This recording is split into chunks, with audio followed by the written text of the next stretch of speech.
Friends అందరికీ నమస్కారం. Welcome to my channel. ఈ వీడియోలో dos and don'ts of responsible parents అనే అంశం గురించి మాట్లాడుతున్నాం. అంటే బాధ్యత తెలిసిన తల్లిదండ్రులు పిల్లల్ని ఏ విధంగా పెంచాలి, వాళ్ళు చేయవలసిన పనులు ఏమిటి, చేయకూడని పనులు ఏమిటి అనే వివరాలు తెలుసుకునే ప్రయత్నం చేద్దాం. అసలు తల్లిదండ్రులు పిల్లల్ని తమ సొంత ఆస్తిలా భావిస్తారు. ఏదైనా మనం ఆస్తి కొన్నాం అనుకోండి, దాన్ని సంరక్షించడానికి, పోషించడానికి నానా యాతనలు పడుతూ ఉంటాం. అదే భ్రమలో ఉండి పిల్లలు కూడా మన సొంత ఆస్తిలా భావించి వాడిని సంరక్షించడానికి రకరకాలైన పద్ధతులు పెంచడానికి రకరకాలైనటువంటి విన్యాసాలు చేస్తూ ఉంటాం. వాటిలో మొదటిది చదువుకిచ్చే ప్రాధాన్యత అన్నిటికంటే ఎక్కువ. ప్రస్తుతం నడుస్తున్నటువంటి యాంత్రిక యుగంలో చదువు అనేది ఒక కొలమానం అయిపోయింది. అంటే పిల్లలకు వచ్చే మార్కులను బట్టి వాళ్ళ భవిష్యత్తు నిర్ధారించబడుతుంది అనేటువంటి అపోహలో తల్లిదండ్రులుగా మనం అందరం బ్రతుకుతున్నాం. కానీ మార్కులు ఎప్పుడూ కూడా కొలమానం కాదు. వాళ్ళకి జీవితం నేర్పేది పాఠశాలలో లేదా కళాశాలలో చదువుకునే చదువే కాకుండా బయట ప్రపంచంలో తెలుసుకోవాల్సిన జ్ఞానం, విజ్ఞానం కూడా ఎంతో ఉన్నది అన్న విషయం మనం ఎప్పుడూ కూడా మర్చిపోకూడదు. క్లాస్ రూముల్లో విద్యార్థుల జీవితాలు నిర్ణయించబడతాయి, అది వాస్తవమే. కానీ దానికి తల్లిదండ్రులు ఇచ్చే ప్రోత్సాహం అనేది ఏ విధంగా ఉండాలి, అదేవిధంగా తల్లిదండ్రుల పెంపకంలో వాళ్ళు ఏ విధంగా తీర్చిదిద్దబడతారు అనే అంశాలు ఎక్కువ ప్రభావితం చేస్తాయి. అంటే పిల్లలు వాళ్ళని ఎంతసేపు మనం ఏం ఆలోచిస్తామంటే వాళ్ళకి మంచి ఆహారం ఇస్తున్నాం, మంచి దుస్తులు ఇస్తున్నాం, వాళ్ళ కోరికలన్నీ నెరవేరుస్తున్నాం, వాళ్ళు ఏదడిగినా కాదనకుండా మనం వెంటనే చేసేస్తున్నాం. అలాగే మనం కోరుకున్న స్కూల్లో వాళ్ళు మంచిగా చదవాలని, మిగతా పిల్లల కంటే మెరుగ్గా ఉండాలని ఏవో లేనిపోని కళల్లో విహరిస్తూ ఉంటాం. ఊహలో మంచివే, కానీ అవి పిల్లల ఎదుగుదలకు ప్రతిబంధకాలు కాకూడదు. ఒక సైకియాట్రిస్ట్ అన్నట్టు పిల్లలకు భావోద్వేగాలు కూడా మనం గమనించాలి. వాళ్ళ ఇష్టాయిష్టాలను కూడా గౌరవించాలి. వాళ్ళ మనసుల్లో ఏమున్నదో మనం తెలుసుకునే ప్రయత్నం చేయాలి. పిల్లలు లేత మనసులు, వాళ్ళ మనసులో అనేక రకాలైనటువంటి ఆలోచనలు, ఆందోళనలు రకరకాలుగా ఉంటూ ఉంటాయి. ఆ వయసుకు ఉన్నటువంటి ఆలోచనలు మనం ఒకసారి పెద్ద మనసు చేసుకొని వినటం అనేది చాలా అవసరం. దానివల్ల వాళ్ళ మనసులో ఎటువంటి కోరికలు ఉన్నాయనేది తెలుస్తుంది, వాళ్ళ ఇష్టాలు ఏమిటో తెలుస్తుంది. మనం బయట ప్రపంచాన్ని పోల్చుకుంటూ ఈ స్కిల్స్ నేర్చుకుంటేనే నువ్వు జీవితంలో పైకి రాగలుగుతావు, లేదు ఇన్ని మార్కులు తెచ్చుకుంటేనే మిగతా వాళ్ళకంటే ముందు ఉండగలుగుతావు అనేటువంటి అంశాలు ఎక్కువగా నూరిపోస్తూ ఉంటాం. దానివల్ల పిల్లల్లో ఒక అభద్రతా భావం కూడా ఏర్పడుతుందని మనోవైజ్ఞానిక శాస్త్రవేత్తలు అంటున్నారు. అంటే విపరీతమైన ఒత్తిడి పెంచడం కూడా మంచిది కాదు. పిల్లల్లో స్ట్రెస్కు లోనైన పిల్లలు జీవితంలో సక్సెస్ కాలేకపోతున్నారు అనేది ఒక ప్రూవ్డ్ డాక్యుమెంట్ ఉన్నది. హార్వర్డ్ విశ్వవిద్యాలయం వారు ఇటీవల విడుదల చేసిన ఒక ప్రకటనలో ఈ విషయమై స్పష్టంగా కొన్ని సూచనలు ఇవ్వడం జరిగింది. పిల్లల మానసిక స్థితిని కూడా మనం అర్థం చేసుకోవాలి.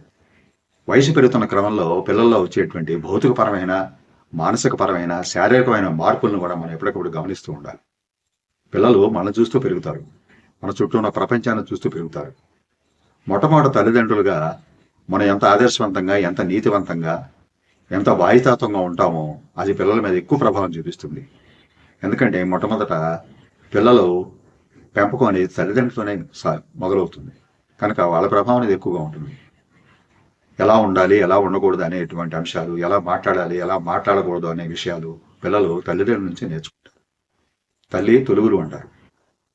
సో అందువల్ల పిల్లల మనసుల్ని గాయపరచకుండా మనం ఏ విధంగా ఉండాలి, ఏ విధంగా మన పేరెంటింగ్ ఉండాలి అనేది ఒక ఆర్ట్. పిల్లల్ని పెంచడం అంటే ఆషామాషి కాదు. ప్రస్తుతం ఉన్నటువంటి ఒకడో లేదా ఇద్దరు పిల్లల్ని పెంచడం అనేది ఒక ఎక్సర్సైజ్ అయిపోతుంది తల్లిదండ్రులకు. ఒక్కోసారి పిల్లలు మంకుపట్టు పడతా ఉంటారు. కొన్ని సందర్భాల్లో మనం చెప్పిన మాట వినరు, మనం చెప్పినట్లుగా ప్రవర్తించరు. అటువంటిప్పుడు కొంచెం కష్టం కలుగుతుంది. పిల్లలు మనకి చేతికి అందకుండా పోతున్నారేమో అనేటువంటి ఒక ఆందోళన తల్లిదండ్రులు పెరగడం అనేది సహజం.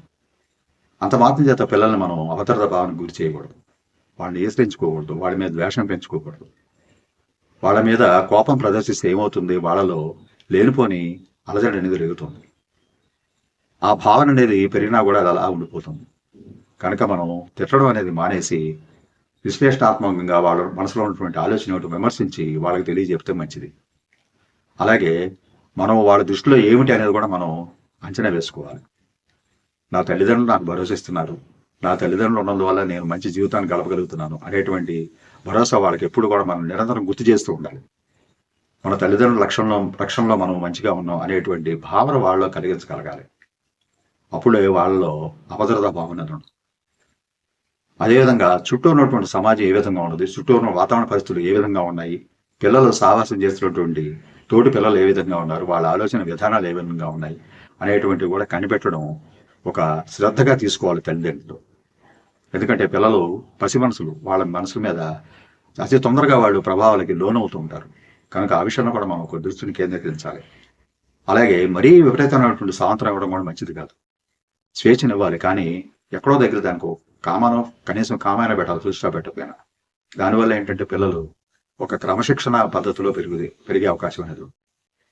ఒక నియమాలు, ఒక కట్టడి అనేది భయంకరంగా ఉండకూడదు, కానీ వాళ్ళు తెలియకుండా సున్నితంగా ఉండాలి. ఏం చేసినా మా తల్లిదండ్రులు నా కోసమే చేస్తున్నారనే భావన వాళ్ళలో కలగాలి. కలిగినప్పుడు వాళ్ళు ఏ మాట అయినా కానీ వినడానికి ముందుకు వస్తారు. అలాగే పిల్లల ఇష్టాయిష్టాలు ఏమిటో కూడా తెలుసుకోవాలి, వాళ్ళ అభిరుచులు ఏ మేరకు ఉన్నాయో తెలుసుకోవాలి. మారుతున్న ప్రపంచంలో వాళ్ళ ఆలోచనలు వాళ్ళకు ఉంటాయి. వాళ్ళు అనేక ప్రభావాలకు లోనవుతూ ఉంటారు. అవేమిటో మనం గమనించాలి. వాళ్ళలో ఉన్నటువంటి సున్నితత్వాన్ని మనం ఎప్పుడూ కూడా అలాగే కాపాడుతూ ఉండాలి. వాళ్ళలో లేనిపోని వేరే వేరే ఆలోచనలు కానీ మొదలైనవి అంటే పిల్లలు మార్చడం చాలా కష్టం అవుతుంది. అంటారు కదా, మొక్కై వంచనదే మానే ఉంగున అని. కనుక పిల్లల్ని మనం ఏ విధంగా రూపుదిద్దితే ఏ మొసలు పోస్తే ఆ మొసలున్న పిల్లలు తయారవుతారు. పిల్లలు మైన ముందు లాంటి వాళ్ళు. మనం పోసే అచ్చు ఎటువంటిది అయితే ఆ వాడు కూడా ఆ రకంగానే పెరిగే అవకాశం అనేది ఉంటుంది. వాళ్ళ కోరిన కోర్సులను చేర్పిద్దాం. వాళ్ళు ఏదైతే నేర్చుకోవాలనుకుంటున్నారో ఆ దిశలోనే మనం కూడా వెళ్ళాలి. ఆ దిశగానే మనం కూడా వాళ్ళని ప్రోత్సహించడం మంచిది. అప్పుడు వాళ్ళ ఇష్టాలన్నీ ఇంకా మరింతగా పెరుగుతాయి. వాళ్ళలో ఉండే స్కిల్స్ ఏంటి, వాళ్ళలో ఉండే టాలెంట్స్ ఏంటి, వాళ్ళ అభిరుచి ఏమిటి, వయసుతో పాటు అవి కూడా పెరుగుతూ ఉంటాయి. కనుక వాటిని కూడా మనం గమనించాలి. వీలైతే వాటిని మన్నించాలి, వాటిని గౌరవించాలి. వాళ్ళ ఆలోచనలు కూడా మనం గౌరవిస్తున్నామని తెలిసిన రోజున మనకి మన పట్ల పిల్లలకు ఉండే విలువ పెరుగుతుంది, మన మర్యాద పెరుగుతుంది. నా తల్లిదండ్రులు నా కోరికను మన్నిస్తున్నారు, నా ఆలోచనలు గౌరవిస్తున్నారు అనే ఆలోచన ఎప్పుడైతే పిల్లల్లో కలిగిందో అది జీవితకాలం వారిని వెంటాడి ఉంటుంది. జీవిత పర్యంతం కూడా తల్లిదండ్రుల పట్ల వాళ్ళకి ప్రేమాభిమానాలు, గౌరవ మర్యాదలు ఉంటాయి. అలాగే హింసా ప్రవృత్తి ప్రేరేపించే సంఘటనలు పిల్లల ముందు మనం తల్లిదండ్రులుగా చేయకూడదు. అంటే పిల్లల ముందు వాదులాడుకోవడం, అనవసర విషయాలు మాట్లాడడం, ఇతరుల గురించి వ్యతిరేకంగా మాట్లాడడం, లేకపోతే ఇంట్లో పెద్దవాళ్ళ గురించి చులకనగా మాట్లాడడం, ఇవన్నీ చేస్తే ఏమవుతుందంటే పిల్లల మనసుల మీద ఇవన్నీ బలమైన ముద్రించబడతాయి. భవిష్యత్తులో వాళ్ళు కూడా మళ్ళా తయారయ్యే అవకాశాలు 100% ఉంటాయనేది మనసులో పెట్టుకోవాలి. ఆ విధంగా మనం ప్రవర్తించాలి. అకారణంగా తిట్టడం, ఇతరులతో పోల్చడం కూడా చాలా తప్పు. వాళ్ళకంటే నీకెందుకు ఎక్కువ మార్కులు రాలేదనేటువంటి అంశాలు చాలా సున్నితంగా ఉంటాయి. పిల్లల్ని ఎక్కువ బాధ గురి చేస్తాయి. దానివల్ల పిల్లల్లో ఒక రకమైనటువంటి మానసిక రుగ్మత ఏర్పడుతుంది. వాళ్ళ మీద వాళ్ళకి ఆత్మవిశ్వాసం అనేది కూడా దెబ్బతింటున్న సందర్భాలు. అలాగే వాళ్ళ సెల్ఫ్ ఎస్టీమ్ మనం దెబ్బతీయకూడదు. వాళ్ళ ఆత్మగౌరవాన్ని నిరంతరం కాపాడుతూ ఉండాలి. నిజాయితీగా ప్రశంసిస్తూ ఉండాలి. చిన్న చిన్న విజయాలని మనం గమనించి వాటికి మంచి బహుమానాలు ఇవ్వాలి. అదేవిధంగా బహుమానాల కంటే కూడా ప్రోత్సాహకాలుగా మన విలువైనటువంటి సమయాన్ని వాళ్ళతో నాణ్యమైన పద్ధతిలో గడపాలి. అంటే వాల్యుబుల్గా గడపాలి. నా తల్లిదండ్రులు నా కోసం ఇంత విలువైన కాలాన్ని వెచ్చిస్తున్నారనే స్పృహ వాళ్ళలో కలగాలి. మనం ఇచ్చే ప్రోత్సాహకాలు, బహుమానాలు, లేదా మంచి దుస్తులు, లేదా ఇతరత్ర ఏదైనా కూడా వాళ్ళకి కొంత మేర తృప్తి కలిగించినా కూడా మనం ఇచ్చేటువంటి మోరల్ సపోర్ట్ అంటే అన్నికంటే ఎక్కువ అనే విషయం గ్రహించాలి. చేయకూడని పనులు, చేయాల్సిన పనులు అనేది ఏమిటంటే బాధ్యత కలిగినటువంటి తల్లిదండ్రులుగా మనం ఒక లిస్ట్ ఒకటి చేసుకోవాలి. మనమే ఒక టేబుల్ తయారు చేసుకోవాలి. పిల్లలతో ఏ విధంగా ఉండాలి అని. ప్రేమ, మమకారాలు ఉండడం సహజం. మనం జన్మనిచ్చిన తల్లిదండ్రులుగా వాళ్ళ మీద ఎన్నో కోరికలు ఉంటాయి, ఎన్నో ఆశలు ఉంటాయి. అవన్నీ తీరాలని పిల్లల్ని బలి చేయడం తప్పు. వాళ్ళకి స్వతంత్రం ఇచ్చినట్టు ఉండాలి, స్వేచ్ఛను ఇచ్చినట్టు ఉండాలి. అదేవిధంగా మనం కంట కనిపెడుతూ ఉండాలి. ఎందుకంటే వాళ్ళు పెరిగే క్రమంలో చాలా విషయాలు నేర్చుకుంటారు. వాళ్ళు ఎప్పుడు తప్పుదో పట్టకుండా మార్గనిర్దేశం చేయవలసిన తల్లిదండ్రులుగా మనమే. మనం ఎప్పుడైతే నీతి నిజాయితీగా ఆదర్శవంతంగా ఉంటామో పిల్లలు కూడా ఆ మార్గాన్ని ఎంచుకుంటారు. సమాజంలో కూడా మంచి గుర్తింపు పొందే అవకాశం ఉంటుంది. సమాజం మనల్ని ఏ విధంగా గౌరవిస్తున్నది కూడా వాళ్ళ కంట కనిపెడుతూ ఉంటారు. కనుక లేత మనసులో పిల్లల్లో పడేటువంటి భావాలు ఏవైతే బలంగా ముద్రించబడతాయో అవన్నీ జీవితకాలం ఉంటాయి అనే విషయం మనం మర్చిపోకూడదు.